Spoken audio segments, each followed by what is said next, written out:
میں اس سے پہلے نہیں، پچھلے 10 سال کے بارے میں میں ایک بڑی تفصیلی کتاب لکھنے والا ہوں، اور جو شہباز شریف سے لے کے عمران خان تک، اور عمران خان سے لے کے بے نظیر، یا جو بھی بڑے بڑے کردار ہیں، یا جتنے بھی چیف جسٹسز ہیں، ثاقب نثار ہو، بندیال ہوں، گلزار ہوں، صدر ہوں، عارف علوی ہوں، آرمی چیف جنرل باجوہ ہوں، اور باقی ہوں، تو میرے سے زیادہ کسی کا انٹریکشن نہیں رہا.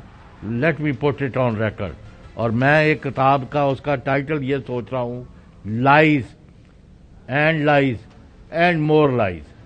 چلیں آپ سوال کریں. جی جھوٹ اور جی اس ملک میں اگر لوگ، یہ سرور صاحب نے تو نہیں کہا، میں آئی ایم گلیڈ کہ یہ اپنی شرافت میں ساری باتیں نہیں، اور ان کا قصور یہ ہے کہ جب نواز گورنمنٹ جو ہے یہ پاکستان میں کرپشن کے انبار لگ رہے تھے، یہ رات دن روندے رہندے تلوتے بیٹھے، پاویں سلمان غنی ہے پاویں میں وہاں، کہ یار یہ کیا ہو رہا ہے. اب عمران خان کے ارد گرد جب کرپٹ اور لچے لفنگے اور ڈاکو اور چور جو ہے لوٹ مار میں لگے ہوئے تھے، یہ اس وقت بھی کرتے رہتے تھے، کیونکہ that is not acceptable, should not be acceptable. یہاں لوگ ہمارے منہ پر روز ڈیلی جھوٹ بولتے ہیں، ہم آگے سے بس اپنی ہی کر کے چلے جاتے ہیں گھر کو.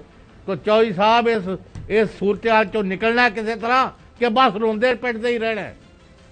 کنسیڈرنگ سر یہ جو سوال یہ ہے کہ جو موجودہ حالات ہیں اسے آگے بڑھنا ہے، تو آپ کی نظر میں بینگ اے سیزن پولیٹیشین کیا طریقہ کار کیا ہونا چاہیے؟ What is the way forward?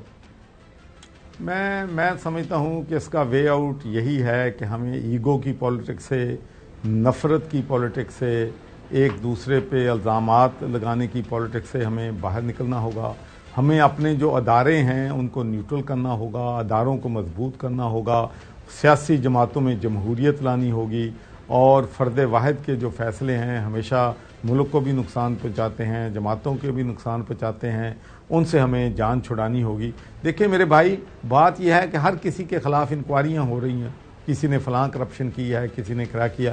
کیا خیال ہے کہ میں نے نواز شریف کے خلاف استعفیٰ دیا، پھر میں نے عمران خان کو چھوڑا، تو کیا خیال ہے میرے خلاف انکوائریاں نہیں ہوئی ہوں گی؟ میرے خلاف انکوائریاں تو جب عمران خان پرائم منسٹر تھے اس وقت 5-6 ہوئی ہیں، لیکن کیوں نہیں کوئی چیز میرے خلاف لا سکا؟ اس لیے کہ ان کو پتا ہے کہ میں تو اپنی جیب سے پیسے خرچ کرتا تھا، میں سیاست کو عبادت سمجھ کے کرتا ہوں. میں جی ایس پی پلس کے لیے درجنوں دفعہ گیا ہوں یورپ میں، اپنی جیب سے کرایہ ڈالا ہے، اپنی جیب سے ہوٹل کا خرچہ ادا کیا ہے.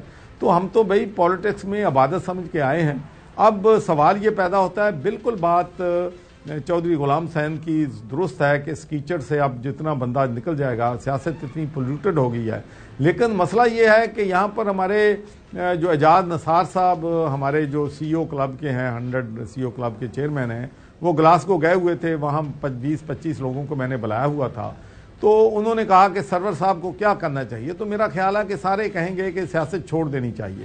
لیکن میں حیران ہو گیا کہ ان میں سے 25 میں سے 24 نے کہا کہ ابھی اب جو اگر انہوں نے جرت کر لی ہے تو ان کو واپس نہیں آنا چاہیے، ان کو جو بھی اپنا کوئی نہ کوئی رول ادا کر سکتے ہیں کرنا چاہیے.